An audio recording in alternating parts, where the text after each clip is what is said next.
স্বাগত গ্লোবাল টাইমে। বিশ্বের নানা প্রান্তের খবর নিয়ে আপনাদের সঙ্গে আছি আমি নাফিসা হক। কাশ্মীর হামলার প্রেক্ষাপটে ভারত ও পাকিস্তানের মধ্যে উত্তেজনা চরমে পৌঁছেছে। চলছে পাল্টাপাল্টি কঠোর হুঁশিয়ারি। পাকিস্তানের সেনাবাহিনী যে কোনো আগ্রাসনের যোগ্য জবাব দিতে সম্পূর্ণ প্রস্তুত রয়েছে বলে জানিয়েছে, যদিও দেশটি শান্তি চায়। আর অন্যদিকে ভারতের প্রতিরক্ষা মন্ত্রী রাজনাথ সিংও হুঁশিয়ারি উচ্চারণ করে বলেছেন, ভারতের দিকে কুদৃষ্টি দিলে দেয়া হবে কঠোর জবাব। এমন উত্তপ্ত পরিস্থিতির মধ্যেই পাঞ্জাবের সেনা ঘাঁটিতে ব্ল্যাক আউট মহড়া চালিয়েছে নয়াদিল্লি। আর আজ রুদ্ধদ্বার বৈঠকে বসতে চলেছে জাতিসংঘের নিরাপত্তা পরিষদ। কাশ্মীর উপত্যকায় সাম্প্রতিক হামলার পর থেকেই উত্তপ্ত হয়ে উঠেছে ভারত পাকিস্তান সম্পর্ক। কথার লড়াইয়ে কেউ কাউকে 1 ইঞ্চিও জমি ছাড়তে নারাজ। রোববার ইসলামাবাদে এক বৈঠকে পাকিস্তানের সেনা মুখপাত্র লেফটেন্যান্ট জেনারেল আহমেদ শরীফ চৌধুরী এবং তথ্যমন্ত্রী আতাউল্লাহ তারার সাফ জানালেন, পাকিস্তান শান্তি চায়, তবে যে কোনো আগ্রাসনের যোগ্য জবাব দিতে তারা সম্পূর্ণ প্রস্তুত। শুধু তাই নয়, ভারত আন্তর্জাতিক চুক্তি ভেঙে চেনাব নদীর জলপ্রবাহ কমিয়ে দিয়েছে, এই গুরুতর অভিযোগ তুলে এবার জাতিসংঘের নিরাপত্তা পরিষদে যাওয়ার ঘোষণাও দিয়েছে পাকিস্তান। অন্যদিকে বসে নেই ভারতও। ভারতের প্রতিরক্ষা মন্ত্রী রাজনাথ সিং পাল্টা হুঁশিয়ারি দিয়ে বলেছেন, যারা ভারতের দিকে কুদৃষ্টি দেবে তাদের কঠোর জবাব দেয়া হবে। প্রধানমন্ত্রী নরেন্দ্র মোদীর নেতৃত্বে প্রত্যাশিত পদক্ষেপ নেওয়ারও জোরালো ইঙ্গিত দেন তিনি। এই চরম উত্তপ্ত পরিস্থিতির মধ্যেই সীমান্তে নিজেদের প্রস্তুতি ঝালিয়ে নিয়েছে ভারত। রোববার পাঞ্জাবের একটি সেনা ঘাঁটিতে রাতের অন্ধকারে ব্ল্যাক আউট মহড়া চালিয়েছে ভারতীয় সেনাবাহিনী। যুদ্ধের সময় শত্রুর সম্ভাব্য বিমান হামলা থেকে বাঁচতে আলো নিভিয়ে দেয়ার এই মহড়াকে বিশ্লেষকরা দেখছেন ভারতের বাড়তি সামরিক সতর্কতা হিসেবে। Desk report, news 24। Bharat Pakistan উত্তেজনা প্রশমনের বার্তা নিয়ে ইসলামাবাদ সফর করছেন ইরানের পররাষ্ট্রমন্ত্রী আব্বাস আরাকচি। চলমান যুদ্ধ পরিস্থিতিতে দুই দেশকে আলোচনায় বসার আহ্বান জানিয়েছেন তিনি। আগামী 7 মে ভারত সফরেও যাবেন ইরানের এই পররাষ্ট্রমন্ত্রী। কাশ্মীর হামলার জেরে প্রতিবেশী ভারত ও পাকিস্তানের মধ্যে চরম উত্তেজনা বিরাজ করছে। ওই ঘটনার পর থেকেই দুই দেশের বিরোধপূর্ণ কাশ্মীর সীমান্তের লাইন অফ কন্ট্রোলে গোলাগুলির ঘটনা ঘটছে। এছাড়া দুই দেশ একে অপরের বিরুদ্ধে নানা অর্থনৈতিক ও কূটনৈতিক পদক্ষেপও নিয়েছে। এতে রীতিমতো যুদ্ধ পরিস্থিতির সৃষ্টি হয়েছে। এমন আবহে দুই দেশকে উত্তেজনা প্রশমনের বার্তা দিয়েছে যুক্তরাষ্ট্র, রাশিয়া সহ কয়েকটি দেশ। এবার একই বার্তা দিয়েছে ইরান। ইসলামাবাদ সফর করে পাকিস্তানকে ভারতের সঙ্গে আলোচনা করে চলমান সংকট নিরসনের আহ্বান জানিয়েছেন ইরানের পররাষ্ট্রমন্ত্রী আব্বাস আরাকচি। পাশাপাশি আঞ্চলিক সমস্যা ও দ্বিপাক্ষিক সম্পর্ক উন্নয়ন জোরদার করার বার্তাও দেন তিনি। সফরকালে ইরানের পররাষ্ট্রমন্ত্রী, পাকিস্তানের প্রধানমন্ত্রী শাহবাজ শরীফ, দেশটির পররাষ্ট্রমন্ত্রী ইসহাক দার সহ গুরুত্বপূর্ণ নেতাদের সঙ্গে বৈঠক করেন। পাকিস্তান থেকে আবার ইরান ফিরে যাবেন আব্বাস আরাকচি। সেখান থেকে আগামী 7 মে 2 দিনের সফরে দিল্লি যাবেন তিনি। আসমাতুলি, নিউজ 24। পশ্চিমাদের একের পর এক হুমকি ধামকির মধ্যেও নিজেদের শক্তির জানান দিয়ে চলেছে ইরান। এবার দূরপাল্লার নতুন ব্যালিস্টিক ক্ষেপণাস্ত্র কাশেম বাসির উন্মোচন করল দেশটি। ক্ষেপণাস্ত্রটিকে শহীদ হাজ কাশেম ব্যালিস্টিক ক্ষেপণাস্ত্রের একটি হালনাগাদ সংস্করণ হিসেবে তৈরি করা হয়েছে, যা আরও নির্ভুলভাবে আঘাত হানতে সক্ষম বলেও জানিয়েছে ইরানের প্রতিরক্ষা মন্ত্রণালয়। পরমাণু ইস্যুতে যুক্তরাষ্ট্রের সঙ্গে ইরানের উত্তেজনা চরমে। জোরপূর্বক দেশটিকে পারমাণবিক চুক্তিতে সই করতে নানা হুমকি দিচ্ছেন ট্রাম্প, যা প্রতিনিয়তই তেহরানের গণমাধ্যমের শিরোনামে থাকে। বরাবরের মতো এবারও তোয়াক্কা না করে নিজেদের সামরিক সক্ষমতা বাড়াতে ব্যস্ত পেজেশকিয়ান প্রশাসন। এর মধ্যে আরও এক দূরপাল্লার ক্ষেপণাস্ত্র উন্মোচন করল তেহরান। রোববার কঠিন জ্বালানি চালিত দূরপাল্লার কাসেম বাসির ব্যালিস্টিক ক্ষেপণাস্ত্রটি জনসম্মুখে আনে দেশটির প্রতিরক্ষা মন্ত্রণালয়। এর সর্বোচ্চ পাল্লা 1200 কিলোমিটারেরও বেশি। গণমাধ্যমের বরাতে জানা যায়, ক্ষেপণাস্ত্রটি জিপিএস নির্দেশনা ছাড়াই নির্ভুলতার সঙ্গে একাধিক লক্ষ্যবস্তুতে আঘাত হানতে পারে। এমনকি এই কাসেম বাসির ক্ষেপণাস্ত্রটি যুক্তরাষ্ট্রের থার্ড ও প্যাট্রিয়ট প্রতিরক্ষা ব্যবস্থা এড়িয়ে লক্ষ্যবস্তুতে সুনির্দিষ্টভাবে আঘাত হানতে সক্ষম।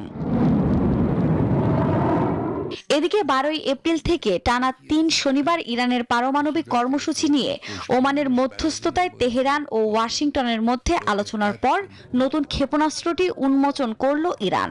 বিশ্লেষকদের মতে দেশটির এই নতুন অস্ত্র প্রদর্শন মূলত যুক্তরাষ্ট্র ও ইসরায়েলের সঙ্গে চলমান ভূ রাজনৈতিক উত্তেজনার অংশ। আফরিন মৌ, নিউজ 24। গাজার মাটিতে থামছে না রক্তপাত, থামছে না মৃত্যুর মিছিল। ইসরায়েলি হামলায় গত 24 ঘন্টায় ঝরে গেছে আরও অন্তত 40 জন ফিলিস্তিনির প্রাণ, আহত শতাধিক। অভিযান তীব্র ও বিস্তৃত করতে ইসরায়েলি বাহিনী ডেকেছে 10,000 রিজার্ভ সেনা। এরই মধ্যে ইসরায়েলি বিমানবন্দরে হুথিদের চালানো সাম্প্রতিক ক্ষেপণাস্ত্র হামলার ঘটনায় নতুন উত্তেজনা তৈরি হয়েছে। প্রধানমন্ত্রী নেতানিয়াহু ইরানকে দায়ী করে কড়া হুঁশিয়ারি দিয়েছেন, জবাব তাদেরকেও দিতে হবে। গাজায় থামছে না মৃত্যুর মিছিল, থামছে না রক্তস্রোত। দখলদার বাহিনীর হামলায় প্রতিদিনই বাড়ছে প্রাণহানির সংখ্যা। 24 ঘন্টায় হতাহত হয়েছেন আরও শতাধিক। খাবার, পানি, ওষুধের তীব্র সংকটে উপত্যকা জুড়ে চলছে হাহাকার, ভয়াবহ মানবিক বিপর্যয়। পরিস্থিতি যখন এমন, ঠিক তখনই নতুন করে আরও 10,000 রিজার্ভ সেনা তলবের ঘোষণা দিয়েছে ইসরায়েল। লক্ষ্য অভিযান আরও তীব্র করা, আরও বিস্তৃত করা। আইডিএফ এর বরাবরের দাবি হামাসকে নির্মূল আর জিম্মিদের উদ্ধার করাই উদ্দেশ্য। কিন্তু বাস্তবতা বলছে ভিন্ন কথা। জিম্মি উদ্ধারের খবর নেই, বরং বাড়ছে সাধারণ ফিলিস্তিনিদের অবর্ণনীয় দুর্ভোগ। এরই মধ্যে নতুন এক বিস্ফোরক উত্তেজনা। ইয়েমেনের হুথি বিদ্রোহীরা এবার সরাসরি ক্ষেপণাস্ত্র হামলা চালিয়েছে ইসরায়েলের প্রধান বিমানবন্দরে। হামলায় হতাহতের খবর পাওয়া গেছে। সবচেয়ে চাঞ্চল্যকর বিষয় হলো ইসরায়েলের অত্যাধুনিক আকাশ প্রতিরক্ষা ব্যবস্থাকেও ফাঁকি দিয়েছে এই ক্ষেপণাস্ত্র। হামলার পরই এয়ার ফ্রান্স, ব্রিটিশ এয়ারওয়েজের মতো শীর্ষস্থানীয় বিমান সংস্থাগুলো ইসরায়েলে তাদের ফ্লাইট চলাচল স্থগিত করেছে, যা তৈরি করেছে তীব্র আলোড়ন।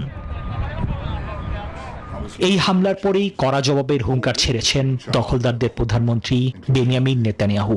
শুধু হুতিরাই নয়, এই হামলার জন্য সরাসরি ইরানকেও দায়ী করে চরম পরিণতির হুঁশিয়ারি দিয়েছেন তিনি। বাড়ছে নতুন সংঘাতের সংখ্যা। নিবির আমিন, নিউজ 24। মিয়ানমারের সামরিক হামলা আরও জোরদার করেছে জান্তা সরকার। যুদ্ধবিরতি উপেক্ষা করেই রাখাইন সহ কয়েকটি রাজ্যে বিমান হামলা অব্যাহত রয়েছে। মিয়ানমারে ভয়াবহ ভূমিকম্পের পর এ পর্যন্ত সামরিক বাহিনীর হামলায় অন্তত 200 মানুষ নিহত হয়েছেন বলে জানিয়েছে জাতিসংঘ। বলা হচ্ছে, যুদ্ধবিরতির পরও সেনাবাহিনী কমপক্ষে 243টি হামলা চালিয়েছে, যার মধ্যে 171টি ছিল বিমান হামলা।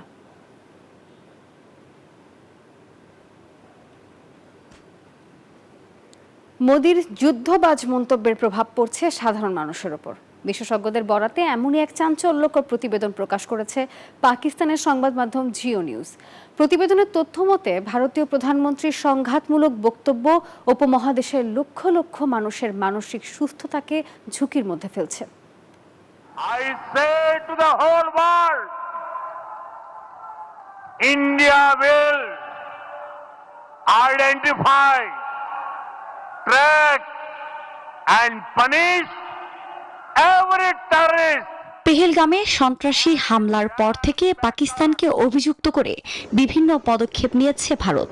বিভিন্ন সময় মোদির করা একের পর এক মন্তব্য নিয়ে আন্তর্জাতিক মহলে চলছে আলোচনা। উত্তেজনা এতটাই ভয়াবহ পর্যায়ে গিয়ে ঠেকেছে যে যুদ্ধ বেঁধে যাওয়ারও হুমকি তৈরি হয়েছে। ফলে শুরু থেকেই যুদ্ধের প্রস্তুতি নিচ্ছে সীমান্ত এলাকার মানুষ। এই পরিস্থিতিতে জ্যেষ্ঠ মনোরোগ বিশেষজ্ঞ ও জনস্বাস্থ্য বিশেষজ্ঞদের বরাদ্দে এক প্রতিবেদন প্রকাশ করেছে পাকিস্তানের সংবাদ মাধ্যম জিও নিউজ, যেখানে লক্ষ লক্ষ মানুষের মানসিক সুস্থতাকে নরেন্দ্র মোদী ঝুঁকির মধ্যে ফেলছে বলে মত তাদের। শীর্ষস্থানীয় পাকিস্তানি মনোরোগ বিশেষজ্ঞরা ভারতীয় প্রধানমন্ত্রীকে মানসিকভাবে অস্থির উল্লেখ করে বিষয়টি মূল্যায়নের প্রয়োজন বলে বর্ণনা করেছেন। তারা বলছেন, মোদির উস্কানিমূলক বক্তব্য এবং ঘন ঘন যুদ্ধের আহ্বান এই অঞ্চলের লোকজনের মানসিক সমস্যাগুলো বাড়িয়ে তুলছে। এমনকি পারমাণবিক অস্ত্রধারী রাষ্ট্র দুটির মধ্যে সংঘর্ষে মানসিক আঘাতের ইতিহাস রয়েছে বলেও মত তাদের। এই পরিস্থিতি মোকাবিলায় পাকিস্তানের জনস্বাস্থ্যে ইতিবাচক আচরণ ও নেতিবাচক চিন্তাভাবনা প্রশমনের উপর গুরুত্ব আরোপ করেছেন বিশেষজ্ঞরা। আফরিন মৌ, নিউজ 24। চীনে পর্যটকবাহী 4 নৌকা ডুবে 10 জনের মৃত্যু হয়েছে। দক্ষিণ পশ্চিমাঞ্চলীয় গুইঝৌ প্রদেশের লিউচং নদীতে হঠাৎ তীব্র বাতাসে পর্যটকবাহী 4টি নৌকা উল্টে গিয়ে 84 জন পানিতে পড়ে যান। দ্রুত উদ্ধার কর্মীরা 74 জনকে জীবিত উদ্ধার করেন, আর এর পরপরই তাদের হাসপাতালে ভর্তি করা হয়। গ্লোবাল টাইম এ পর্যন্ত, ধন্যবাদ সবাইকে।